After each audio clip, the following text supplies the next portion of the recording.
বিশ্বনবী জনাবে রসুল করিম সাল্লাল্লাহু আলাইহি সাল্লাম বললেন, যারা নিজের স্ত্রীকে সেলফি তুলে ফেসবুকে পোস্ট করে এবং স্ট্যাটাস লাগায়, সেলফি তুলে ভিডিও পোস্ট করে, সামনে সেভ করে রাখে, এটা হলো দাইয়ুস। এটা ইহুদি খ্রিস্টান নাসরা থেকে এসেছে। মেয়েরা হয়েছে লুকানো বস্তু। ঘরের মেয়ে ঘরে থাকা উচিত, পর্দার ভিতরে থাকা উচিত। কারণ নবীজি বললেন, এরা হলো দাইয়ুস।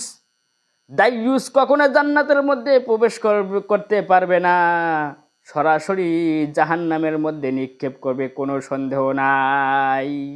কত সুন্দর কথা ভাইরা আমার, সম্মানিত মা বোন আমার। মেয়েরা হচ্ছে লুকানো বস্তু, ঘরের মেয়ে ঘরে থাকা উচিত।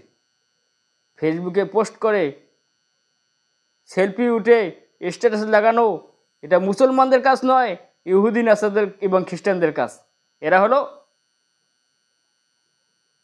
দাইয়ুস।